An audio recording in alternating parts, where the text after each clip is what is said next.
Hello everyone, कैसे हैं आप सभी लोग। मुझे उम्मीद है कि आप लोग अच्छे होंगे। तो देखिए बच्चों, आज के इस वीडियो में हम लोग पढ़ने वाले हैं स्टैंडर्ड 7 साइंस का चैप्टर नंबर 5, जिसका नाम क्या है बच्चों, फूड सेफ्टी। यानी कि इस चैप्टर में हमें किसके बारे में स्टडी करना है, तो यहाँ पर हम लोग फूड यानी कि अन्न के बारे में पढ़ने वाले हैं। ठीक है, तो चलिए बच्चों इस वीडियो को हम स्टार्ट करते हैं। तो यहाँ पर हम लोग बहुत सारी जानकारियां देखेंगे फूड के रिलेटेड, जैसे जो खाना है वो किस प्रकार से खराब होता है, हम लोग कैसे खाने को वेस्ट होने से बचा सकते हैं। ये सारी जानकारी आपको इस चैप्टर के माध्यम से देखने के लिए मिलेंगी। ठीक है, तो चलिए दोस्तों शुरू करते हैं। तो देखो यहाँ पर सबसे पहले क्या बताया जा रहा है, जैसे कि अगर हमारी बॉडी को क्या करना है, प्रॉपरली ग्रो करना है, तो क्या क्या चाहिए होगा हमको। हमें चाहिए होगा प्रॉपर क्वांटिटी में carbohydrates, fat, proteins, vitamins, minerals, fibre and water. ठीक है, ये हमारे बॉडी के ग्रोथ के लिए बहुत ही ज्यादा इंपॉर्टेंट होते हैं। अगर हमको ये नहीं मिलेंगे तो हमारी जो बॉडी है ना बच्चों, ये ग्रो नहीं कर पाएगी और हम अपना काम भी ठीक प्रकार से नहीं कर पाएंगे। आपने देखा होगा कि जिन बच्चों को प्रॉपर मील नहीं मिलता, यानी कि खाना नहीं मिलता, वो लोग क्या होते हैं, उनका विकास ठीक प्रकार से नहीं हो पाता। ठीक है, तो इससे आप समझ सकते हो कि फूड कितना इंपॉर्टेंट रोल प्ले करता है हमारे जीवन में, राइट। तो ये जो सारे न्यूट्रिएंट्स होते हैं ना प्यारे बच्चों, अभी जो मैंने यहाँ पे न्यूट्रिएंट्स की बात करी, ये हमको कहाँ से मिलते हैं, तो जो हमारे फूड मटेरियल्स होते हैं, जैसे कि व्हीट हो गया, ज्वार, पल्सेस, राइस, वेजिटेबल्स, फ्रूट्स, इनसे हमको मिलता है। ठीक है, अब आप सोचिए कि अगर ये फूड स्टफ्स खराब हो जाए, तो इनमें कीड़े लग जाए तो क्या होगा। क्या हम लोग अपना जीवन जी पाएंगे ठीक प्रकार से? बिल्कुल नहीं जी पाएंगे। क्योंकि अगर आप अभी प्रॉपर माइंड से पढ़ाई कर पा रहे हो, तो क्यों कर पा रहे हो, क्योंकि आपने भोजन को मतलब भोजन किया है और आपके अंदर वो एनर्जी है जिसकी मदद से आप क्या कर पा रहे हो, पढ़ पा रहे हो, या फिर मैं यहाँ पे खड़े होकर पढ़ा पा रही हूँ क्योंकि मेरे अंदर एनर्जी है, राइट, क्योंकि मैंने खाना खाया हुआ है। तो आप सोच सकते हैं कि खाना कितना इंपॉर्टेंट है, राइट। चलिए बच्चे, अब हम यहाँ पे बात कर लेते हैं फूड स्पॉइलेज की, कि खाना किन किन कारणों से खराब हो सकता है, कैसे खराब होता है। चलो इसकी जरा हम चर्चा कर लेते हैं। तो देख लो बच्चों, यहाँ पे ये चित्र में आपको देखते ही समझ में आ गया होगा। देख लो भैया, बोरी में भरी हुई थी, क्या भरी हुई थी, गेहूं भरा हुआ था।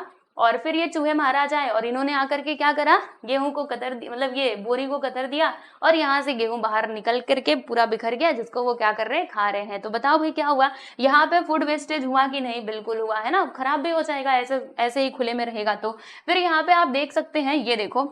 अच्छा मुझे एक बात बताओ, अगर हम ये वाला गेहूं खाएंगे तो हमारे अंदर बीमारियां फैलेंगी कि नहीं? एक तो वो नीचे बिखरा हुआ है, दूसरा वो चूहे ने जो उठा कर दिया है, बिल्कुल फैलेगी, है ना। तो फूड यहाँ पे खराब हो गया। फिर आप यहाँ पे देख सकते हैं, ये हलवाई जी हैं, राइट। तो ये लड्डू है, इनके पास समोसे भी हैं गरम गरम, लेकिन इसके ऊपर ये क्या, देखो ये आपको छोटी छोटी मक्खियां यहाँ पे मंडराती हुई दिखाई देंगी। तो ये मक्खी वाला अगर आप समोसा खाओगे, लड्डू खाओगे, तो क्या होगा, आपके पेट में हो जाएंगे बीमारियां, क्योंकि मक्खियां भी बहुत सारी बीमारियां जो है ना वो अपने साथ लेकर के चलती हैं। ठीक है, तो वही अगर इसके ऊपर बैठेगी और उसी फूड को हम खा लेंगे तो क्या होगा भाई, हाँ, हमारे अंदर इन्फेक्शन हो जाएगा और बीमारी हो जाएगी।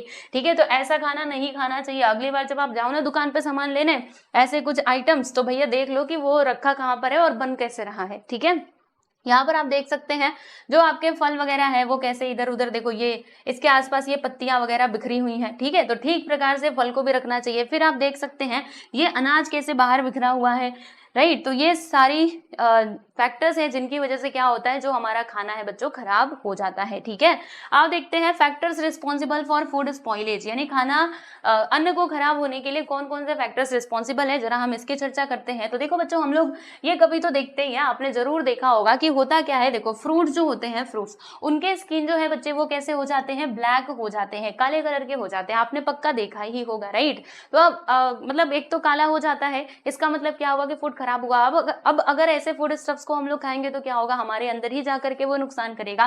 फिर हम लोग कई बार ऐसे भी तो देखते हैं कि कुछ फूड आइटम्स ऐसे होते हैं जिनके अंदर से बदबू आने लगती है, मतलब एक अजीब सी स्मेल आने लगती है, जिससे आपको उसे खाने का मन नहीं करेगा। और बिल्कुल भी ऐसे स्मेल आए या फिर वो फ्रूट वगैरह काले पड़ जाए तो उसे हमको बिल्कुल भी कंज्यूम नहीं करना चाहिए, क्योंकि अगर हम कंज्यूम करेंगे तो भैया क्या होगा, हमारे अंदर बीमारियां फैल जाएंगी। ठीक है, और समटाइम्स क्या होता है प्यारे बच्चों की, naturally available food materials are spoiled by wrong handling as when they are over cook. मतलब कई बार क्या होता है कि जो नेचुरली फूड मटेरियल्स अवेलेबल है, उनको हम क्या करते हैं भाई, उनको इम्प्रॉपर हैंडलिंग की वजह से क्या करते हैं, उनको खराब करवा देते हैं। जैसे आपने क्या किया, किसी भोजन को पकाना, मतलब ज्यादा नहीं पकाना था, लेकिन आपने उसको ओवर कुक कर दिया, ज्यादा पका दिया। ठीक है, या फिर आपने क्या किया बच्चे, आपने इम्प्रॉपरली उसको स्टोर किया। जैसे मान लीजिए आप बाजार से लेकर के आए चावल पूरा एक बोरी, ठीक है, लेकिन आपने उसको किया क्या भाई, उसको डैम्प प्लेस पे रख दिया, यानी कि जो नमी वाली जगह थी जहाँ पे सीडन पड़ रही थी, वहां पे ला करके आपने चावल को रख दिया। अब चावल के नीचे पूरा समझो कि पूरा सीडन है, पानी जमा है, तो क्या होगा, वो चावल कुछ दिन बाद सड़ जाएगा। से काम लायक नहीं रह जाएगा। तो आपने क्या किया, आपने ठीक प्रकार से उसको स्टोर नहीं किया, ये तो आपकी गलती है। वरना अगर आप उसको अच्छे से रखते, प्रिजर्व करके रखते, तो वो ज्यादा दिनों तक चलता। ठीक है, तो इन सब केसेस में क्या होता है कि जो क्वालिटी है हमारे फूड मटेरियल्स का प्यारे बच्चे, वो हो जाता है खराब, राइट। एंड दे में also be spoiled during transportation. और ऐसा नहीं है कि बस हम इम्प्रॉपर हैंडलिंग करते तो ही फूड स्टफ्स खराब होते हैं। वो ऐसे भी खराब हो सकते हैं कि अगर हम उसका ठीक प्रकार से ट्रांसपोर्टेशन नहीं करेंगे तो, यानी ले आने जाने में हमने सावधानियां नहीं बरती, हमने ठीक प्रकार से मैनेजमेंट नहीं किया, तो भी भोजन जो है वो खराब हो सकता है। तो बताओ भाई, क्या आप और भी ऐसे एग्जांपल्स दे सकते हो फूड स्टफ्स खराब होने के? बताओ जरा। अच्छा बच्चों, एक बात बताओ, चलो मैं आप लोग को यहाँ पे कुछ सवाल पूछती हूँ। सवाल नहीं पूछती हूँ, आपके टेक्स्ट बुक में ही सारी बातें बताई जा रही है, यही मैं आपको पढ़ाती हूँ। देखो, जैसे जो भी फूड स्टफ्स हम कंज्यूम करते हैं, तो बताओ वो हमको कहाँ से मिलते हैं? या तो वो हमको प्लांट से मिलते हैं या फिर एनिमल से मिलते हैं, राइट। जैसे अगर मैं दूध की बात करूँ तो दूध कहाँ से मिलता है? एनिमल से मिलता है, राइट। और अगर मैं फ्रूट्स की बात करूँ तो ये हमको प्लांट से मिलता है। एंड गेहूं, चावल, जितने भी चीजें हम खाते हैं, अगर आप देखोगे ना तो ये ऑटोमेटिकली प्लांट से ही जुड़ा हुआ है ना। इनडायरेक्ट वे में देखोगे तो सारी चीजें प्लांट से ही तो जुड़ी हुई है। जैसे कि चावल आप जो खाते हो, ठीक है, रोटी कहाँ से आता है? गेहूं से। गेहूं का क्या होता है? पौधा होता है। जो हम सब्जियां खाते हैं वो भी तो प्लांट से ही आती है, राइट। तो यहाँ पर यही बताया जा रहा है कि हम जो भी फूड को कंज्यूम करते हैं वो या तो एनिमल से आता है या फिर प्लांट से मिलता है, राइट। तो वो कैसा होना चाहिए? जो भी भोजन आप ग्रहण कर रहे हो, इट शुड बी, क्या होना चाहिए बच्चे? बेस्ट क्वालिटी का होना चाहिए। क्योंकि अगर वो खराब क्वालिटी का रहेगा तो भैया हम क्या होंगे? हम बीमारियों के शिकार हो जाएंगे, हमारे अंदर डिसीजेस पैदा हो जाएंगे। फिर क्या होगा? फिर हमको डॉक्टर के पास जाना पड़ेगा, दवाई लेनी पड़ेगी, हमारा ही पैसा वेस्ट जाएगा। तो इससे अच्छा अच्छे खाने खाओ, ठीक है। एंड फूड देखो कब खराब हो सकता है, जैसे आप कैसे पहचानोगे कि खाना खराब है? कैसे पहचानोगे कि ये फल खराब है या फिर ये जो रोटी है ये खराब हो गई है? तो देखो भाई, आप ऐसे देख सकते हो कि उसमें या तो उसका कलर चेंज हुआ आपको दिखाई देगा। जैसे सेब की ही मैं बात करूं, सेब कैसा होता है? लाल लाल एकदम मस्त होता है। लेकिन अगर वो खराब होगा तो आप देखना उसका कलर वो एकदम से पिचक जाएगा, अजीब सा उसका कलर हो जाएगा, ठीक है। तो आप उसको देख के पता लगा लोगे, हाँ ये तो खराब वाला सेब है, मुझे नहीं खाना, ठीक है। ऑर्डर मतलब उसमें दुर्गंध आने लगती है अजीब सी, ठीक है, राइट। टेक्सचर भी उसका पहले किसी और तरीके से दिखाई देता था, अब किसी और प्रकार से दिखाई दे रहा है। एंड उसकी क्वालिटी भी रिड्यूस हो जाती है, टेस्ट भी उसका खराब हो जाता है। कई सारे फूड स्टफ्स ऐसे होते हैं ना जिनको हम टेस्ट करके बताते हैं अरे ये तो खराब हो गया, right. And there is loss of its nutrient content. मतलब अगर देखो फूड स्टफ हमारे खराब हो जाएंगे तो क्या होगा? उसके जो न्यूट्रिएंट है यानी कि जो पोषक तत्व है वो भी तो खराब हो जाएंगे भाई, पोषक तत्व, राइट। चलो बच्चों, अब थोड़ा हम लोग और आगे बढ़ते हैं और यहाँ पर कुछ बात करते हैं आवर फेवरेट्स। जी हाँ बिल्कुल, ये सबके फेवरेट होते हैं लगभग, देखा जाए तो मोस्टली सबके फेवरेट होते हैं भाई, वड़ा पाव और ये हो गया हमारा पानी पूरी। तो ये सारे ऐसी चीजें हैं, पिज्जा हो गया, बर्गर हो गया, इन सबको देख करके हमारा जी बहुत ललचाता है कि अरे वाह हमको तो ये खाना है। ठीक है बच्चे, खा रहे हो, बहुत अच्छी बात है, लेकिन जब आप इसको खाओ ना तो आप एक बार जरूर देख लिया करो कि ये बना कैसे है। जिसने बनाया, क्या उसने प्रॉपरली हाथ धोए थे, हाइजीन मेंटेन किया था कि नहीं? क्योंकि देखो ये तो आपके प्लेट के सामने प्लेट में आया, बहुत सुंदर सुंदर दिख रहा है, लेकिन इसके पीछे प्रॉपर हाइजीन मेंटेन नहीं किया गया होगा तो क्या होगा भाई? ये आपके अंदर जाएगा और जाकर के बीमारियां फैलाएगा। इसीलिए अगली बार जब भी आप खाना तो भाई अच्छे से देख लेना कि ठीक प्रकार से वो बन रहा है कि नहीं। ओके, चलिए बच्चे आगे बढ़ते हैं। आगे कुछ और बातों की हम कुछ और बातें समझेंगे। जैसे कि ये देखो, ये लाल लाल आम, ये तो हम खा सकते हैं, है ना, क्योंकि ये अच्छा दिख रहा है, ये भी खा सकते हैं। ये देखो भाई, ये बनाना जो कि ग्रीन कलर का है, राइट, तो इसको भी हम खा सकते हैं। आप कहेंगे ग्रीन कलर का कैसे खा सकते हो, तो येलो वाला खा सकते हैं। तो प्यारे बच्चों, आपको मालूम होगा कि ग्रीन कलर का जो केला होता है ना, अगर आप इसको रखोगे तो थोड़े देर में पक जाएगा, या फिर आप इसकी सब्जी बना के भी खा सकते हो, तो बिल्कुल हम खा सकते हैं ये वाली। अच्छा देखो, यहाँ पे 2 सेब दिए गए हैं, 2 एप्पल है, तो इनमें से हमें किसको खाना चाहिए बताना जरा। हाँ, ये वाला खाना चाहिए। ये वाला खाना चाहिए क्या? नहीं, क्योंकि ये हो चुका है खराब। देखो ये काला काला हो चुका है, कैसे ये पूरा पिचक चुका है। तो ऐसा सेब जब खाओगे तो क्या होगा? हाँ बिल्कुल सही पकड़े हैं आप सभी लोग, बीमार हो जाओगे। ठीक है, चलो आपको कुछ और बातें बताती हूँ यहाँ पे फूड स्टफ्स के ही बारे में, फ्रूट्स के बारे में। देखो, various kinds of changes occur in food materials में बहुत सारे चेंजेस होते रहते हैं। फॉर एग्जाम्पल, जो आपके फ्रूट्स हैं वो क्या हो जाते हैं प्यारे बच्चे? ब्लैक हो जाते हैं, या फिर उसका टेस्ट चेंज हो जाता है। जो मीट होते हैं, जो मीट वीट वगैरह खाते होंगे, उनमें आप देखेंगे तो वो कैसा हो जाता है, सूर यानी कि खट्टा खट्टा हो जाता है। पीनट्स कैसे हो जाते हैं प्यारे बच्चे, पीनट्स भी आप देखना जब खराब हो जाएंगे तो एक तो वो काला काला हो जाता है, और जब आप उसको खाओगे ना तो ऐसा तीता तीता लगेगा, मतलब अजीब सा लगेगा, तो खाने से आपको पता चल जाएगा ये खराब हो गया है। कई बार आपके मुंह में भी आया होगा, क्योंकि मूंगफली ऊपर से अच्छी दिखती है, लेकिन जब हम उसको खाते हैं तब वो खट्टा मतलब अजीब सा उसका टेस्ट आता है, तो हमको मालूम पड़ जाता है ये खराब है, तो फिर हम उसको थूक देते हैं, ठीक है। And all these materials changes occur due to factors within the food materials, यानी फूड मटेरियल्स के अंदर ही कुछ प्रोसेस होता है जिसके थ्रू ये लोग क्या हो जाते हैं बच्चे, खराब हो जाते हैं। जैसे मूंगफली आपने बाजार से लेकर के आए, अच्छे से उसको रखा था, लेकिन कुछ दिन बाद क्या हो गया, वो खराब हो गया, तो इंटरनली उसमें चेंजेस हुए ना, जिसकी वजह से वो खराब हो गया, ठीक है दोस्तों।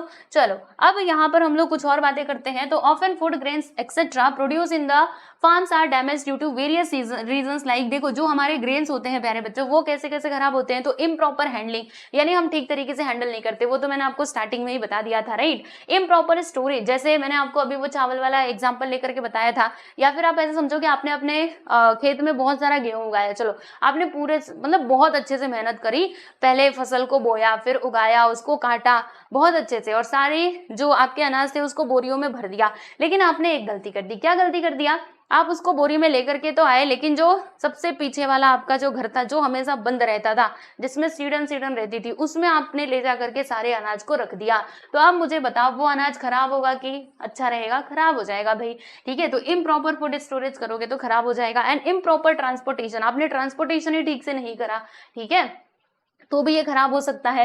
तो सम फूड स्टफ्स, जैसे कि मैं बात करूं यहाँ पे मीट और मिल्क की, ये कैसे होते हैं, एसिडिक या फिर अल्कलाइन होते हैं। अब देखो दोस्तों यहाँ पे दो शब्द आए हुए हैं, एसिडिक और अल्कलाइन, ये क्या होता है भाई, तो ये अगर मैं आप लोग को बताऊं तो देखो बच्चों, आप लोगों ने सुना होगा, नहीं सुना होगा शायद, मतलब सुन भी सकते हो, आपने पीएच स्केल के बारे में सुना है प्यारे बच्चे। चलो अगर पहले नहीं सुना होगा तो अभी सुन लो। एक पीएच स्केल होता है जिसपे ना 0 से लेकर के, देखो इधर इधर देखो, आपको बता देती हूँ, वैसे तो आगे चल करके इसके बारे में और भी अच्छे से पढ़ोगे। ये देखो 0 से लेकर के ना यहाँ पे 14 तक के नंबर्स होते हैं, राइट। तो 0 से 6 तक अगर मतलब इसमें क्या किया जाता है, फूड स्टफ को हम लोग क्या कर सकते हैं, यहाँ पर चेक कर सकते हैं कि वो एसिडिक है या फिर अल्कलाइन है। तो देखो 0 से 6 तक का जो नंबर है ना प्यारे बच्चों, ये हमें बताता है एसिडिक। क्या बताता है भाई, एसिडिक बताता है। और फिर ये जो 7 होता है ना दोस्तों, 7 तो हमारा न्यूट्रल होता है, यानी कि ये ना ही एसिड होता है ना ही बेस होता है। फिर उसके बाद यहाँ पे 8 से लेकर 14 तक की हम बात करेंगे तो वो हो जाएगा हमारा अल्कलाइन, ठीक है। क्लियर हुआ आप सभी लोगों को। तो वही बोला जा रहा है कि यहाँ पे मीट एंड मिल्क क्या होते हैं, या तो एसिडिक होते हैं या फिर अल्कलाइन होते हैं, है ना। And they may gate spoil, और वो खराब हो सकते हैं। कैसे खराब हो सकते हैं, तो अगर हम उनको क्या करते हैं, सुनो, अगर वो मेटल के कांटेक्ट में आते हैं, मेटल मतलब धातु की बात की जा रही है, ठीक है, तो उनके अंदर क्या हो जाते हैं, केमिकल रिएक्शंस हो जाते हैं, जिसके थ्रू वो क्या हो सकते हैं भाई, खराब हो सकते हैं, ठीक है। समटाइम्स जो है क्या होता है, फूड स्टफ्स में be spoiled due to contamination by micro organisms और insects from the surrounding air, water और सॉइल, यानी और क्या क्या कारण हो सकते हैं खाना खराब होने के। तो प्यारे बच्चों ये भी तो हो सकता है कि उसके अंदर बैक्टीरिया ग्रो कर जाए, छोटे छोटे जो माइक्रो ऑर्गेनिजम्स है वो उसके अंदर ग्रो कर जाए, या फिर जो मतलब खाना है हमने उसको ऐसे ही खुले में रख दिया, उसको अच्छे से बंद भी नहीं किया। अगर हम उसको एयर टाइट कंटेनर में बंद करते तो फिर वो खराब होने के चांसेस कम होते, लेकिन हमने उसको ऐसे ही छोड़ दिया तो हवा लगेगी, फिर वो क्या हो जाएगा, खराब हो जाएगा। कभी पानी पड़ने से भी फूड स्टफ्स खराब हो जाते हैं, या फिर मिट्टी पड़ने से, ठीक है। तो ये सारे रीजन हो सकते हैं फूड को खराब होने के, ठीक है। तो देखा आप लोगों ने कितने सारे रीजन है, ओके। तो अगली बार से ध्यान रखना, अगर आपके घर पे कोई सामान आता है तो उसको प्रॉपर्ली स्टोर करो भाई, क्योंकि आप पैसा लगा करके लेकर के आ रहे हो। जैसे आप अगर फ्रूट की बात करेंगे तो फ्रूट आप लेकर के आए बहुत सारा, है ना, बहुत सारे लेकर के आए, लेकिन आपने थोड़ा खाया और रख दिया ऐसे। अगर आप ऐसे ही रख दोगे तो वो खराब हो सकता है, इसीलिए उसको प्रॉपर्ली रखो ना, फ्रिज में रख दो। अगर आपके घर पे फ्रिज है तो फ्रिज में क्या कर सकते हो, फ्रिज में रख सकते हो, राइट। क्योंकि अगर हम खाने को फ्रिज में रखते तो वो खराब नहीं होता, क्योंकि वहां पे जो टेम्परेचर है वो मेंटेन रहता है, ठीक है। चलिए, तो हमने यहाँ पर इसकी बात कर ली। अब देखो बच्चों, हम लोग यहाँ पे फूड वेस्टेज की बात करेंगे। अभी तक तो हमने फूड स्पॉइलेज की बात करी थी, अब फूड वेस्टेज की बात करेंगे कि खाना कैसे कैसे खराब होता है, बर्बाद होता है। वेस्टेज मतलब बेसिकली क्या होता है बच्चे, बर्बाद होना, ठीक है। तो चलो देखते हैं। देखो अब यहाँ से ना कुछ हम लोग रियल लाइफ, वैसे तो सारी चीजें रियल लाइफ से ही जुड़ी हुई थी, अब यहाँ पे हम थोड़ी और कुछ बातें करते हैं। देखो दोस्तों, अगर देखा जाए इंडिया में अभी की मैं बात करूं तो साइंस एंड टेक्नोलॉजी ने इतना ग्रो कर लिया है कि हम लोग क्या करते हैं, हम लोग जो भी मतलब प्रोडक्शन कर रहे हैं ये सफिशिएंट है हमारे लोगों के खाने के लिए। मतलब हम जो अन्न है, अन्न मतलब क्या हो गया, ग्रेन्स, पल्सेस, राइस, व्हीट, ये सब बहुत अच्छी क्वांटिटी में उगा रहे हैं, राइट। लेकिन फिर भी आज के टाइम पे क्या देखा जाता है, आज के टाइम पे हम लोग क्या देखते हैं कि मेनी पीपल यानी बहुत सारे लोग जो है हमारे देश में, उनको खाना नहीं मिल पाता। हमारे देश में ही नहीं, ऑल ओवर द वर्ल्ड, पूरे वर्ल्ड में आप देखेंगे तो उनको एक टाइम का भी भोजन नहीं मिल पाता और वो लोग भूखे ही उनको सोना पड़ता है, ठीक है। तो बच्चों इसके पीछे का रीजन क्या है, उनको खाना क्यों नहीं मिल रहा, हम तो प्रॉपर क्वांटिटी में उगा रहे हैं फिर भी उनको खाना क्यों नहीं मिल रहा। तो इसके पीछे का कारण है फूड वेस्टेज, ठीक है। तो इसीलिए फूड वेस्टेज से हमें बचना चाहिए, क्योंकि हम क्या करते हैं जनरली, हम देखते हैं कि क्या होता है, हमें खाना रहता है समझो 2 रोटी, लेकिन हम कभी 3 रोटी लेके बैठ जाते हैं, 4 रोटी लेकर के बैठ जाते हैं। तो क्या होता है, आपने 2 खाई, 2 बेकार हो गई, 2 आपने ऐसे ही फेंक दिया, या फिर चावल भी आपने लिया, मतलब जो भी खाने वाली चीजें आपने ज्यादा ले लिया और फिर आप उसको ऐसे कूड़े में फेंक रहे हो। तो कूड़े में फेंका तो आपने वो किसी के काम नहीं आया। अगर वो आप बचा करके रखते तो क्या होता है, किसी भूखे का पेट भर जाता है। इसलिए अगली बार से ध्यान रखना, जितना खाना हो बस उतना ही प्लेट में ले लो, ठीक है। ज्यादा मत लो, कम पड़ेगा तो बाद में ले लेना, लेकिन पहले से मत लो, ठीक है। चलो अब यहाँ पे हम बात करते हैं फूड वेस्टेज में ही हम बात करेंगे भाई क्वांटिटेटिव वेस्टेज ऑफ फूड, ठीक है। क्वांटिटेटिव और क्वालिटेटिव भी हम देखेंगे, पहले हम क्वांटिटेटिव की बात कर लेते हैं। तो देखो दोस्तों, क्वांटिटी मतलब क्वांटिटी वाइज जो हमारा फूड है वो कैसे बर्बाद होता है, तो वो बहुत सारे तरीकों से बर्बाद हो सकता है। जैसे कि अगर हम लोग फार्मिंग में रॉन्ग मेथड का यूज कर रहे हैं, हमने क्या करा, जैसे मान लो जो किसान है वो हाथ से बुआई कर रहा है, देखो यहाँ पे लिखा है हैंड सोइंग, इसका मतलब क्या होता है, हाथ से बुआई करना है, ऐसे मुट्ठी से ऐसे दानों को डाले जा रहा है, मतलब डाले जा रहा है। तो क्या हो रहा है, ज्यादा फूड वहां पे जा रहा है ना, ज्यादा दाने डालने पड़ रहे हैं, तो वहां पे ये मतलब फूड का वेस्टेज हो रहा है। इसके अलावा और क्या हो सकता है भाई, और यहाँ पे अगर मैं बात करूं, यहाँ पे देखो इनएडिकेट थ्रेसिंग की, इनएडिकेट थ्रेसिंग का मतलब क्या हुआ, थ्रेसिंग यानी क्या होता है, जब हम जो दाने होते हैं उनको जब उसके पौधे से अलग कर रहे होते हैं तो उसको थ्रेसिंग कहा जाता है। तो अगर आप ठीक प्रकार से थ्रेसिंग भी नहीं करोगे, मतलब दानों को अलग नहीं करोगे, कुछ दाने तो आपने उसी पौधे में छोड़ दिए, कुछ को निकाला, तो वो जो पौधे में छोड़ दिए वो तो बर्बाद गए ना, ठीक है। तो यहाँ पर भी फूड का जो वेस्टेज है वो होता है। इम्प्रॉपर स्टोरेज, ये तो हमने बहुत पहले ही देख लिया था। Wrong method of distribution, distribution के लिए भी आपने रॉन्ग मेथड का यूज करा, अच्छे से बोरियों में आपने जो दाने थे, जो ग्रेन्स थे, उनको पैक नहीं करा, ऐसे ही बस ट्रक में भर दिया, और ट्रक मान लीजिए कि गोनी में कहीं से छेद हो गया तो पूरा जो आपका अन्न है वो गिरते गिरते गया, तो बताओ इसका क्या फायदा। तो ऐसे क्या हो रहा है, फूड का जो क्वांटिटी वाइज देखा जाए तो यहाँ पे वेस्टेज ऑफ फूड हो रहा है, ठीक है। चलो इतना तो हो गया, लेकिन इसके अलावा और भी कुछ चीजें हैं जिसकी वजह से फूड बर्बाद होता है। देखो, much food is wasted as a result of the custom of offering serve too much food guest at traditional feast और बैंक्वेट। देखो बच्चों, होता क्या है, जैसे अगर हमारे घर में कोई कार्यक्रम है तो हम लोग रखते हैं कार्यक्रम, सबको भोजन पे बुलाते हैं, खाने पे बुलाते हैं। तो वहां पर भी क्या होता है कि जो मेहमान आए रहते हैं उनको हम बहुत मतलब एक्स्ट्रा आग्रह करते हैं कि भैया और ले लो, ओके। वो कहता है नहीं नहीं हमारा पेट तो भर गया, नहीं नहीं आप और खाइए ना, और खाइए, उसका मतलब उसका खाने का मन नहीं है, लेकिन फिर भी आप उसको जबरदस्ती खिलाए जा रहे हो, तो इसमें भी फूड का वेस्टेज हुआ। आप ऐसे मत करो, जिसको जितनी भूख है वो खाएगा, ठीक है। खाना बचा रहेगा तो दूसरों के काम आ जाएगा, राइट। तो ये बातें हम देखते हैं। तो अगर ये सब खाना बर्बाद नहीं होता तो बताओ बच्चों क्या होता, किसी दूसरे का पेट भर जाता। तो यहाँ पर हमने देखा क्वांटिटी वाइज कैसे फूड का वेस्टेज होता है, राइट। आई होप ये वाला टॉपिक आपको समझ में आ गया होगा। अब जरा हम क्वालिटी वाइज बात कर लेते हैं कि कैसे फूड की बर्बादी होती है। तो जब हम क्या करते हैं, फूड को प्रोटेक्ट करने के लिए रॉन्ग मेथड का यूज करते हैं, तब उसकी क्वालिटी बिगड़ जाती है। जैसे बताऊं आप लोगों को, मूंगफली आप लेकर के आए, लेकिन आप मतलब मूंगफली देखो, उसमें अगर अंदर से ही कुछ ना कुछ हो जाता है, कीड़े वगैरह पड़ जाते हैं और वो खराब हो जाता है। वो भले ही पैक रहेगा अपने, वो जो उसका छिलका होता है उसके अंदर पैक रहेगा, फिर भी वो अंदर अंदर खराब हो जाता है। तो भाई प्रॉपर ध्यान रखो ना, अगर आप मूंगफली लाए हो तो उसको फ्रिज में रख दो ताकि टेम्परेचर मेंटेन रहेगा, वो खराब नहीं होगा। तो अगर आप उसको ठीक प्रकार से प्रोटेक्ट नहीं करोगे तो खराब हो जाएगा, राइट। तो उसकी क्वालिटी बिगड़ेगी नहीं, वो खाओगे तो ऐसा तीता तीता लगेगा, किसी काम का नहीं रह जाएगा, right. Excessive use of food preservatives, यानी कि जो फूड प्रिजर्वेटिव्स हैं आप उनका ज्यादा मात्रा में यूज कर ले रहे हो, राइट।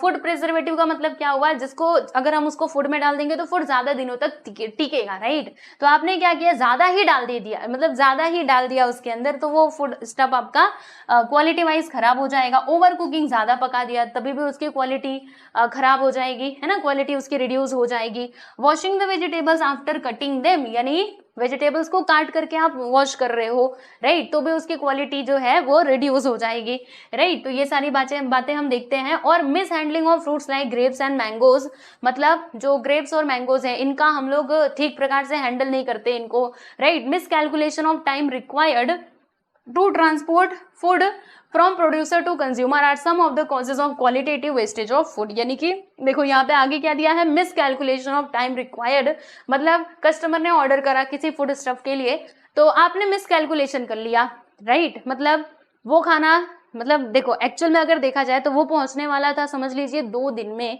कोई फूड स्टफ ऐसा था, लेकिन आपने कैलकुलेशन किया अरे ये तो 1 दिन में पहुंच जाएगा, तो फिर हम लोग एकदम तैयार वाला मटेरियल भेजते हैं कि 1 दिन में पहुंच जाएगा, फिर वो कस्टमर जो है वो उन तक पहुंच जाएगा। लेकिन आपके मिस कैलकुलेशन की वजह से क्या हुआ कि 2 दिन बाद उनके घर तक पहुंचा, और उनके घर तक पहुंचते पहुंचते आपका जो फूड स्टफ है वो हो चुका है खराब, समझे। तो ध्यान रखा करो ये सारी बातों का, राइट। तो इस तरीके से हमारा जो क्वालिटी वाइज है वो फूड खराब होता है, ठीक है, फूड का वेस्टेज हो जाता है, क्योंकि क्वालिटी खराब हो जाएगी तो अब क्या हम उसको कंज्यूम करेंगे, नहीं करेंगे। अगर कंज्यूम भी करेंगे तो हमारे लिए नुकसानदायक होगा, राइट।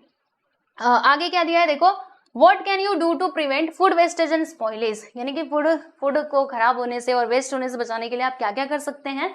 वैसे तो आप सभी को ये सारी बातें मालूम ही है कि serve yourself only as much as you can eat, जितना आप खा सकते हो उतना ही लो थाली में, ज्यादा मत लो, ओके, क्योंकि फूड इससे बर्बाद जाएगा। और क्या करना है, ओवर कुकिंग मत करो भाई, फूड को खूब मत पकाओ, पूरा पका के उसके जो भी विटामिन से मिनरल से सब आपने गायब कर दिए, तो ऐसा मत करो, जितना चाहिए बस उतना ही पकाओ, ठीक है।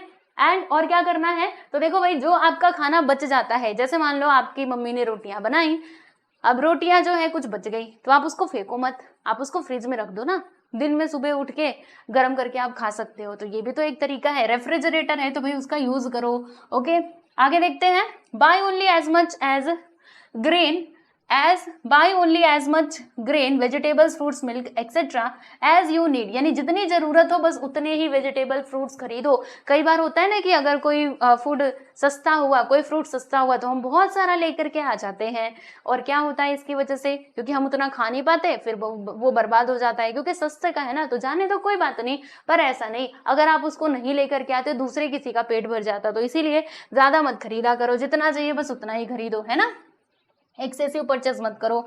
एंड और क्या होता है भाई, देखो कुछ मटेरियल्स ऐसे होते हैं जो पेरिशेबल होते हैं, जैसे कि दूध हो गया, फ्रूट्स हो गए, वेजिटेबल्स हो गए, तो इनको प्रॉपर मेथड से हमें क्या करना है प्यारे बच्चों, हैंडल करना है, उनको फ्रिज में ला करके रखना है अच्छे तरीके से, ठीक है। और अगर आप कोई फूड खरीद करके ला रहे हो पैकेट वाला, समझ लीजिए जैसे कि पनीर हो गया, दूध हो गया, तो उसके ऊपर आपने देखा होगा एक्सपायरी डेट लिखी होती है, तो जो उसका एक्सपायरी डेट है उससे पहले पहले उसका यूज कर लो, क्योंकि अगर आप उसका यूज नहीं करेंगे, पनीर लाया आपने फ्रिज में ला करके रख दिया, ठीक है, कई दिनों तक आप ऐसे घूमते रहे, आपको मालूम भी नहीं है कि पनीर हमारे फ्रिज के अंदर पड़ा हुआ है, फिर आपने एक दिन फ्रिज खोला और वहां पे दिखा आपको पनीर या फिर आइसक्रीम, कुछ भी हो सकता है, राइट। लेकिन अब वो क्या हो चुका है भाई, उसका एक्सपायरी डेट जो है वो खत्म हो चुका है, अब तो वो खाने लायक भी नहीं रह गया, तो क्या करेंगे, आप उसको फेंक देंगे, तो ये अच्छी बात नहीं है। अगर आप लेकर के आए तो ध्यान रखो कि हम लेकर के आए पनीर चाहे आइसक्रीम, तो इसको खा लेना है हमें टाइम से, ठीक। और क्या करना चाहिए, तो eat all the food that you have served yourself, यानी जितना खाना लिया है वही पूरा ही खा लो, ठीक है, बचाओ मत। अब देखो दोस्तों यहाँ पे वर्ल्ड फूड डे कब मनाया जाता है, आप देख सकते हैं ये क्या होता है, 16 अक्टूबर को होता है, तो ये आप फैक्ट याद करके रख सकते हो, to work towards food security and avoid food wastage, तो इसलिए इसको मनाया जाता है ताकि फूड को बचाया जा सके और उनको वेस्ट होने से बचाया जा सके, ठीक है।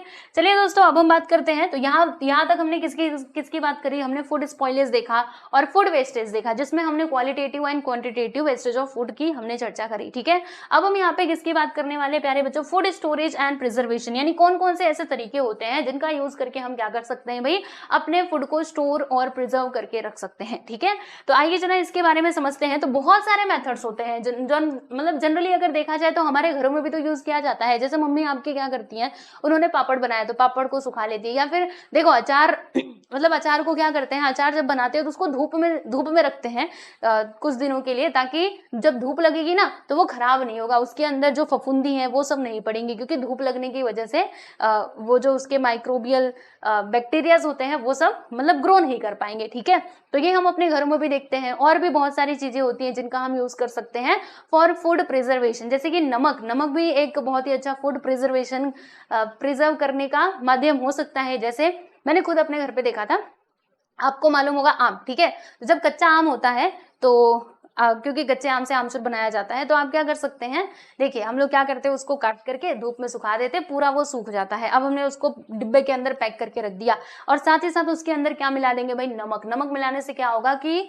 उसके अंदर जो माइक्रोब्स हैं वो ग्रो नहीं करेंगे, और जो आपका आम है वो सुरक्षित रहेगा, समझे। तो नमक भी एक फूड प्रिजर्वेशन का काम करता है, तो ध्यान रखिएगा। ठीक है भाई, तो यहाँ पर यही बताया जा रहा है कि हमने We have learned about various methods safe storage of food like freezing, है ना, फ्रिज में भी तो हम रख सकते हैं। आप धनिया लेकर के आए मार्केट से तो उसको फ्रिज में रख दीजिए तो वो सुरक्षित रहेगा। ठीक है, ड्राइंग उसको सुखाना, है ना, धूप में रखना, एंड बॉइलिंग, बॉइल करके भी कई सारी चीजें हैं जिनको रखा जाता है। और इसके अलावा एयर टाइट पैकेजिंग, यानी आप उसको ऐसे पैक कर रहे हो ताकि उसमें हवा ना जाए, क्योंकि हवा में भी माइक्रोब्स घूमते रहते हैं, अगर वो आपके खाने में चले गए तो खराब कर सकते हैं खाने को। ठीक है, this different methods prevent the growth of microorganism in food and thereby save the food from spoiling. ठीक है, चलिए फूड कहा गया, food protection and food preservation. Food protection का मतलब क्या होता है प्यारे बच्चों, prevention of food spoilage by microbial growth and infestation by pest is called food protection. Food protection का मतलब क्या होता है भाई, समझिएगा ध्यान से। देखो जब हम क्या करते हैं, फूड को प्रिवेंट करते हैं, किससे प्रिवेंट करते हैं, ताकि उसमें माइक्रोबियल ग्रोथ ना हो, यानी छोटे छोटे जो बैक्टीरिया है, जो माइक्रोब्स हैं वो ग्रो ना करे। जब हम फूड को इससे सुरक्षित रखते हैं, राइट, इसमें कीड़े ना पड़े, तो इसी को क्या कहा जाता है, फूड प्रोटेक्शन कहा जाता है। एंड फूड प्रिजर्वेशन क्या है भाई, फूड प्रिजर्वेशन का एग्जांपल आप लोगों को बताती हूँ। देखो यूज ऑफ वेरियस प्रिजर्वेटिव्स, मतलब हम लोग ने इसमें प्रिजर्वेटिव्स का यूज करते हैं ताकि जो हमारा फूड है वो लॉन्ग पीरियड ऑफ टाइम तक रह पाए। ठीक है, फूड स्पॉइलेज ना हो इसके इंटरनल फैक्टर्स की वजह से। जैसे कि मैंने स्टार्टिंग में ही बच्चों राइस का एग्जांपल लिया था, चावल का, राइट, तो आप बहुत सारा चावल लेकर के आ गए, तो अब आप क्या कर सकते हैं उसको सुरक्षित रखने के लिए, क्योंकि अगर आपने इसको ऐसे ही रख दिया ना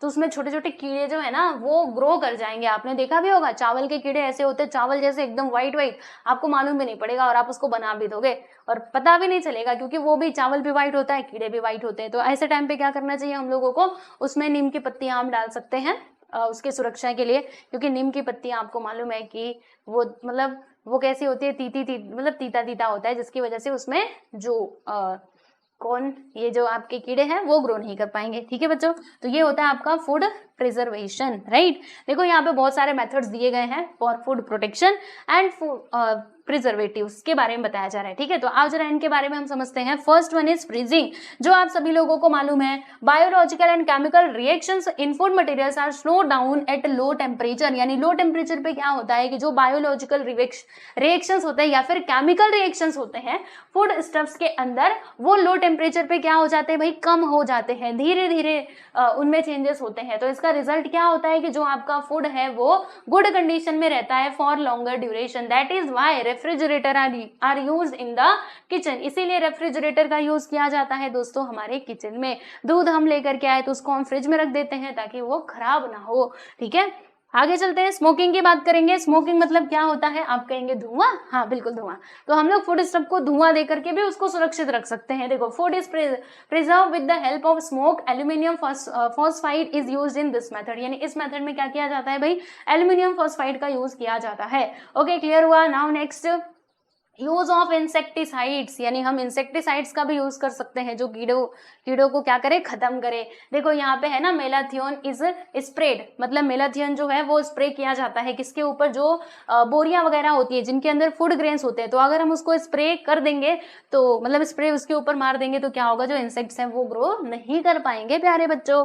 ठीक है, चलो आगे चलते हैं। अब हम यहाँ पे बात करने वाले हैं इरेडिकेशन की। तो प्यारे बच्चों ये क्या है, देखो इसमें क्या किया जाता है, तो इसमें जो हमारे फूड मटेरियल्स होते हैं उनको किसके सामने लाया जाता है, आयोनाइजिंग रेडिएशंस के थ्रू, मतलब उसके प्रोसेस के थ्रू उसको गुजारा जाता है, ताकि जो कीड़े मकोड़े हैं या मतलब जो ये माइक्रोब्स वगैरह है, इंसेक्ट्स हैं, वो सब मर जाएं जो उनके ऊपर ग्रो कर रहे हैं। अगर हम उनके ऊपर रेडिएशन डालेंगे तो क्या होगा, वो सब मर जाएंगे। तो ये एक बहुत ही अच्छा माध्यम हो सकता है, और इसकी वजह से हमारे देश ने देखो, मतलब हमारे इंडिया में ये सारी चीजें होती है, इसकी वजह से जो हमारा एक्सपोर्ट है ना प्यारे बच्चों, वो काफी बढ़ा भी है। तो ये एक बहुत अच्छा मेथड है, राइट। तो इस मेथड में क्या होता है, food is expose to ionizing radiations, जैसे कि high energy electrons emitted by accelerators, x rays, gamma rays emitted by radioactive isotopes etcetera. ठीक है, मतलब वही है कि इसमें रेडिएशन के थ्रू हमारे फूड को गुजारा जाता है, उसके ऊपर रेडिएशन डाले जाते हैं, जिसकी वजह से क्या होता है कि ये जो माइक्रोब्स होते हैं,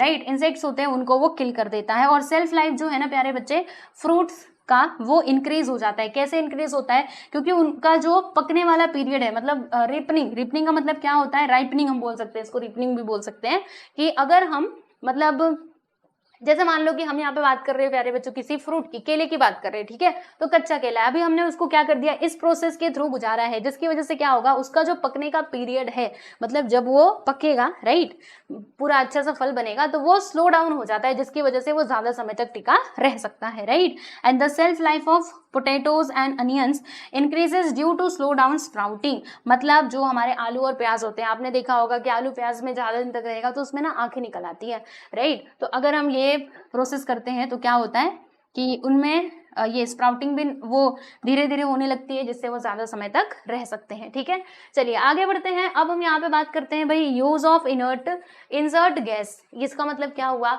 आपने चिप्स के पैकेट खाए हैं, पोटैटो चिप्स या फिर कोई भी चिप्स आता है मार्केट में, आप देखिएगा उसमें ना हवा भरी होती है, राइट, क्योंकि देखो उसमें खाने वाली चीज तो थोड़ी रहेगी, लेकिन हवा ही ज्यादा रहता है। तो वो एक्चुअल में हवा क्यों भरा गया है भाई, इसके पीछे का कारण है, क्या कारण है, ताकि वो जो वेपर है ना वो खराब ना हो, उसमें माइक्रोब्स ना ग्रो करे, इसके लिए वो हवा भरी गई है। और ये हवा ऐसी वैसी हवा नहीं है, देख लो भाई क्या है, तो ये होता है आपका नाइट्रोजन गैस, समझे।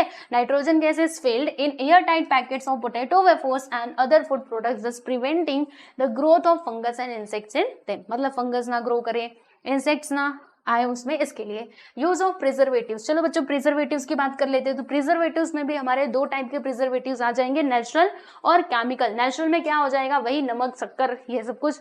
तो नेचुरली अवेलेबल प्रिजर्वेटिव्स क्या क्या है, जैसे कि सॉल्ट हो गया, शुगर हो गया, ऑयल हो गया, ये सबको यूज किया जाता है। इसलिए अचार बनाने के लिए हम यूज करते हैं कि नहीं, जैम, मुरब्बा, पेठा, है ना, आंवले का आप मुरब्बा बना दोगे कितने दिन तक चलेगा, समझ में आ रहा है। तो ये सब हमारे होते हैं प्यारे बच्चों नेचुरल फूड प्रिजर्वेटिव्स। अब केमिकल की बात करेंगे तो केमिकली भी फूड को प्रिजर्व किया जाता है ना, केमिकल मेथड की मदद से भी।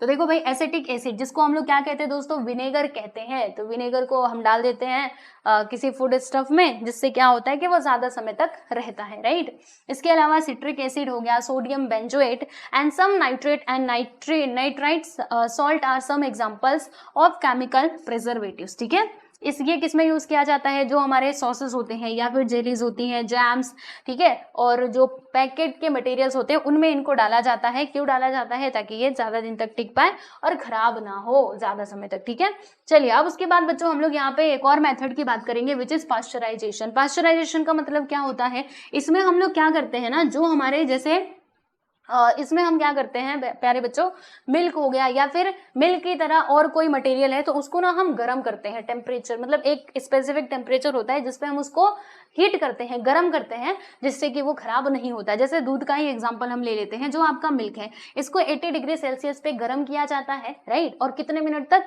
15 मिनट तक इसको गर्म किया जाता है, और फिर उसको क्या करते हैं प्यारे बच्चों, ठंडा कर देते हैं फटाक से, जिससे उसके जो माइक्रोब्स होते हैं, है ना, वो सब डिस्ट्रॉय हो जाते हैं जो उसमें प्रेजेंट होते हैं, और इसकी वजह से दूध जो है वो आपका ज्यादा टाइम तक रह सकता है, राइट। क्लियर हुआ। और ये जो मेथड है ना प्यारे बच्चे, ये किसने दिया था, ये लुई पास्चर ने ये वाले मेथड को डेवलप किया था, कि अगर फूड स्टफ को हमें सेफ रखना है तो हम ये तरीका अपना सकते हैं कि आप उसको गर्म कर दो, हीट दे दो।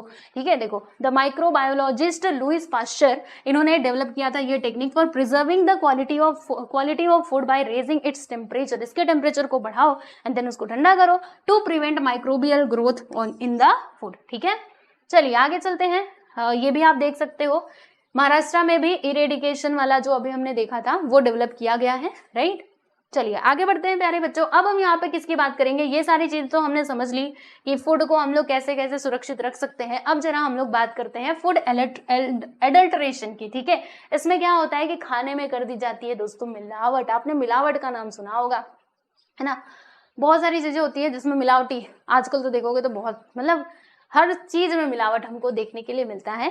तो ये मिलावट की जरा हम बात कर लेते हैं। जैसे दूध में आप कैसे मिलावट देख सकते हो, बताओ आप लोगों को। तो देखो दूध में मिलावट कैसे किया जाता है, तो उसका जो फैट होता है ना प्यारे बच्चों, फैट कंटेंट, उसको निकाल लिया जाता है। तो लो भैया, उसको हमने निकाल लिया। तो इस तरीके से फूड एडल्ट्रेशन हो सकता है।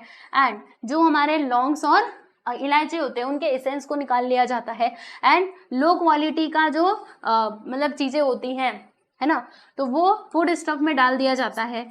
क्यों ये, मतलब ऐसा करते क्यों है, तो वो ज्यादा बेनिफिट कमाने के लिए करते हैं। और किस लिए करते हैं, और क्या करते हैं भाई, तो mixing of some harmful materials like small stones, यानी छोटे छोटे स्टोन्स डाल देंगे, फाइन सैंड डाल देंगे, एकदम आपको पता भी नहीं चलेगा। आयरन की जो फीलिंग्स होती है, आयरन की, जैसे सूजी में अगर आप देखेंगे ना प्यारे बच्चे, सूजी वही जिसका हम लोग हलवा खाते हैं, उसमें आयरन मिलाया जा सकता है। आयरन के छोटे छोटे टुकड़े रहेंगे, आपको मालूम भी नहीं पड़ेगा, आप उसको बना भी दोगे, लेकिन दांतों के पास आएगा तब आपको मालूम पड़ेगा कि इसके अंदर कुछ है।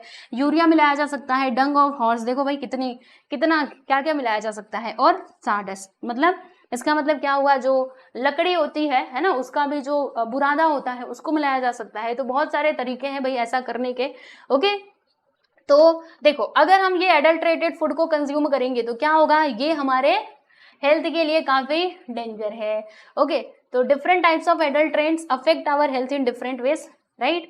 सम एडल्ट्रेंट्स कॉज एब्डोमिनल डिस्कम्फर्ट, यानी देखो कई सारे एडल्ट्रेंट ऐसे हैं जिनकी वजह से हमारे पेट में बीमारी हो सकती है, और कई बार तो मतलब बहुत बड़ी बीमारियां हो सकती है, कैंसर जैसी बीमारी भी हो सकती है फूड एडल्ट्रेशन की वजह से। देखो यहाँ पे लिखा है इवन कॉज कैंसर, समझ में आया कि नहीं। चलो अब मैं आप लोगों को यहाँ पर बताती हूँ फूड एडल्ट्रेशन के बारे में ही कुछ बातें। जैसे यहाँ पे कुछ फूड मटेरियल्स दिए गए हैं, आप कैसे उनमें पहचान सकते हो कि इसमें मिलावट की गई है या फिर नहीं की गई है। तो देखो बच्चों, अगर मैं बात करूँ यहाँ पे दूध की, किसकी बात कर रही हूँ, दूध की बात कर रही हूँ। तो दूध में क्या मिलाया जाता है, तो उसका मेन जो एडल्ट्रेंट है वो तो वाटर है, दूध में पानी है ना, हम सब जानते हैं भाई, राइट। तो आपको कैसे मालूम पड़ेगा कि आपके घर पे जो दूध आ रहा है उसमें मिलावट है कि नहीं, तो ये एक तरीका है जो आपके टेक्स्ट बुक में दिया गया है। चलो बच्चों पढ़ लो। आप कैसे इसका टेस्ट कर सकते हो, तो आपको ले लेना है drop of milk on a glass slide, एक ग्लास स्लाइड ले लेना, राइट। तो एक जो दूध है उसकी बूंद जो है, एक बूंद उस ग्लास के ऊपर ऐसे डालना, जो ग्लास होगा ऐसे कांच का उसके ऊपर डालना, फिर आप उसको ऐसे तिरछा कर दो, ऐसे तिरछा कर दो, ठीक है, जिससे कि जो वो था, उसका गोला था, बूंद थी, ड्रॉप, वो नीचे की तरफ गिर जाए। तो अभी देखो रिजल्ट इसका क्या होगा, कंक्लूजन क्या होगा, आप कैसे इसका कंक्लूजन निकालोगे, मिलावट है कि नहीं। तो देखो अगर spread mark of milk does not appear milky white, यानी कि अगर जैसे दूध अगर ऐसे सरक करके जाएगा, दूध सरक करके जाएगा तो वहां पर निशान बनना चाहिए। तो देखो अगर वहां पर निशान नहीं बनता है, मिल्की वाइट निशान नहीं बनता है, देन आप समझ जाओ कि इसके अंदर मिलाया गया है भाई वाटर। तो ऐसे पहचान कर सकते हो। चलो अब हम बात करेंगे भाई रेड चिली पाउडर की, लाल मिर्च। लाल मिर्च में भी कुछ मिलाया जाता है क्या, बिल्कुल। जो हमारे ईंट के डस्ट होते हैं ना, ईंट, क्योंकि ईंट भी लाल होता है और रेड चिली पाउडर भी लाल होता है। तो आप कैसे पता करेंगे, तो आपको एक ग्लास ले लेना है और उसमें डालिएगा, किसको डालेंगे, पहले पानी ले लेना और फिर उसमें जो आपका लाल मिर्ची है उसे आप डाल करके मिलाना, ठीक है। फिर उसको 5 मिनट के लिए छोड़ दो जब तक वो शांत नहीं हो जाता, राइट। फिर आप नीचे क्या देखेंगे, उसका जो तला होगा बॉटम, राइट, अगर वहां पे कुछ आपको ऐसा जमा जमा दिखाई देगा, देखो अगर आपको रेड लेयर दिखाई देता है बॉटम ऑफ द बीकर के, यानी उसी ग्लास के बॉटम में, देन आप समझ जाओ कि इसके अंदर मिलाया गया है, क्या मिलाया गया है, ईंट का डस्ट मिलाया गया है, ब्रिक डस्ट इसके अंदर मिलाया गया है। आप ऐसे पहचान कर सकते हो। Now let's see the turmeric powder. क्या टर्मरिक पाउडर में भी मिलावट किया जाता है, बिल्कुल। इसमें मिलाया जाता है दोस्तों मेटानिल येलो। ओके, अब आप इसकी पहचान कैसे करेंगे, तो इसकी पहचान आप ऐसे कर सकते हैं कि अगर आप कभी अपने स्कूल की लैब में जाओ तो एक आपको मतलब एक चुटकी ले लेना है टर्मरिक पाउडर, फिर आप उसको टेस्ट ट्यूब में डालिएगा, जिसमें डाला जाता है, जिससे हम लोग एक्सपेरिमेंट वगैरह करते हैं। फिर उसको थोड़ा पानी डाल करके उसको अच्छे से हिला दो। फिर उसमें आपको हाइड्रोक्लोरिक एसिड जो है उसके कुछ बूंदे डालनी है, ठीक है। तो अगर उसके अंदर मेटानिल येलो मिक्स रहेगा तो वो जो आपने आपने जब भी ये HCl डाला, हाइड्रोक्लोरिक एसिड डाला, तो क्या होगा, वो उसका कलर हो जाएगा बच्चों रेड। कैसा हो जाएगा, रेड हो जाएगा। ओके, अगर उसके अंदर मेटानिल येलो मिला हुआ है तो वो रेड हो जाएगा। तो आप समझ जाना कि इसके अंदर मिलावट की गई है। Now the next one is रवा, यानी कि सूजी, वही जो मैं बात कर रही थी, हम लोग इसको रवा ही कहते हैं ना। तो इसमें क्या मिलाया जाता है, फाइन आयरन फिलिंग्स, मतलब लोहे के छोटे छोटे टुकड़े भी मिलाए जा सकते हैं। इसकी पहचान कैसे करोगे, तो इसकी पहचान आप ऐसे कर सकते हैं कि मैग्नेट ले लो भाई, चुंबक ले लो, चुंबक है ना, जो लोहे को अपनी तरफ चिपका लेता है। चुंबक ले लिया, अब फिर उसको रवे में ना घुमाओ, रवे को ऐसे फैला दो, फिर घुमाओ। तो अगर आप ऐसा देखते हो कि जो आयरन फीलिंग है वो आकर के उसके अंदर चिपक जाती है, मतलब कुछ कुछ उसके अंदर आकर के मैग्नेट में चिपक गया है, तो आप समझ जाना कि इसके अंदर आयरन फीलिंग जो है वो मिलाई गई है पक्का से पक्का। ओके, क्लियर हुआ। तो चलो भाई, आप इस तरीके से पहचान कर सकते हैं। अब यहाँ पे तो हमारा फाइनली चैप्टर खत्म हो चुका है, लेकिन कुछ इंपॉर्टेंट बातें जो हमको मालूम होनी चाहिए। डू यू नो, क्या आपको मालूम है 1994 में पार्लियामेंट जो है, मतलब हमारे जो पार्लियामेंट है, पार्लियामेंट जो कि सबसे ऊपर है, आपको पता है, संसद है ना, उन्होंने क्या किया था, ये एक्ट लाया था, prevention of food adulteration act. It has been amended from time to time, यानी टाइम टू टाइम इसमें चेंजेस भी किए जाते हैं। अमेंडमेंट का मतलब क्या हुआ, चेंजेस करना, ठीक है। तो जो 1976 का अमेंडमेंट था प्यारे बच्चों, वो क्या बताता है हमको कि अगर कोई व्यक्ति मिलावट करते हुए पकड़ा जाता है तो फिर उसको क्या होगा, जीवन, आजीवन कारावास, लाइफ इम्प्रिजमेंट। क्या है यहाँ पे, देखो इम्प्रिजमेंट मतलब क्या हुआ कि उसको आजीवन कारावास दिया जाएगा। अगर आप फूड मटेरियल में कुछ भी गड़बड़ घोटाला कर रहे हो, उसमें मिलावट कर रहे हो, तो सोच लेना कि आपकी पूरी जिंदगी खत्म समझो, क्योंकि जेल के अंदर जाकर के रहना पड़ेगा। और क्लियर डायरेक्शंस भी दिए गए हैं कि सुनो, प्रॉपरली फूड को स्टोर करना है ना, एंड किसी भी मतलब मेडिसिन वगैरह हो गए तो उनको अच्छे से रखना है, और जो उसका एक्सपायरी डेट है वो आपके पैकेट के ऊपर लिखा होना चाहिए। ये सारी चीजों का आप बिल्कुल मतलब बहुत अच्छे से ध्यान रखो, ठीक है।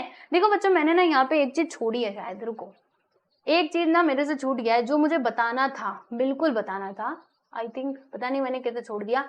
हाँ, ये मैंने आप लोग को नहीं बताया ना, food and drug administration, FDA। Yes बच्चों, देखो ये क्या करता है, तो ये एक ऑर्गेनाइजेशन है that control production and distribution of food and drugs by their standardisation. यानी इन्होंने क्या किया है प्यारे बच्चे, स्टैंडर्डाइजेशन सेट किया हुआ है। अगर उसके अकॉर्डिंग काम होता है, कोई जो मेडिसिन वगैरह है, ड्रग्स, राइट, वो प्रोड्यूस किए जा रहे हैं तब तो ठीक है, लेकिन अगर उसके अकॉर्डिंग काम नहीं हो रहा है तो फिर उसका लाइसेंस जो है उसको कैंसिल कर दिया जाएगा, उसके खिलाफ एक्शन लिया जाएगा, राइट। तो ये एक ये क्या है बच्चे, ऑर्गेनाइजेशन है। इसके अलावा हमारे देश में देखो क्या है, ये FSSAI, राइट। ये क्या होता है, तो देखो अगर आप कोई भी पैकेट वाली चीज खरीदते हो तो उस पर आप देखिएगा इसका टैग तो जरूर आपको लगा हुआ मिलेगा। तो ये क्या करता है, फूड को जांचता है कि इसकी क्वालिटी कैसी है। तो अगर अच्छी होती है हमारे लिए तो फिर वो क्या करता है, अपना टैग प्रोवाइड कर देता है, मतलब उसके ऊपर टैग लग जाता है कि हाँ इसके द्वारा ये प्रमाणित है, अब आप उसको बेच सकते हो।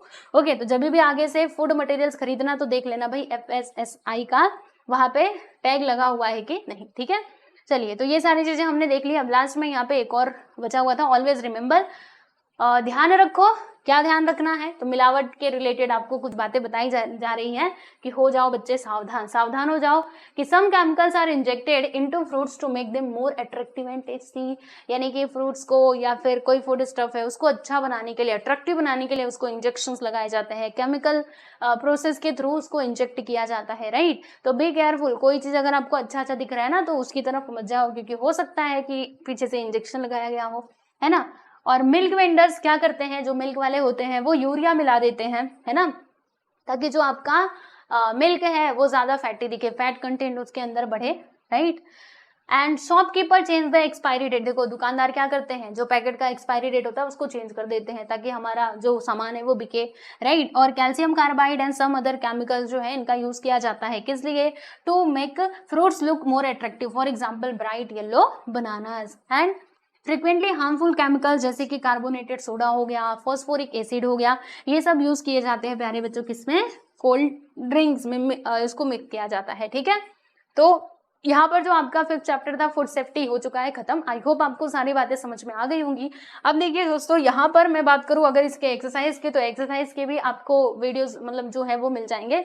एक्सरसाइज का और लेसन का अलग से प्लेलिस्ट बना हुआ है, तो चिंता करने वाली कोई बात नहीं, आप प्लेलिस्ट में जाकर के सारे वीडियोस को देख सकते हैं। हर एक चैप्टर का explanation with question and answer सब कुछ अपलोडेड है, तो जाइए और वीडियोस को देखिए और अपनी पढ़ाई बहुत अच्छे से कीजिए। मिलते हैं बच्चों नेक्स्ट वीडियो में। Bye everyone.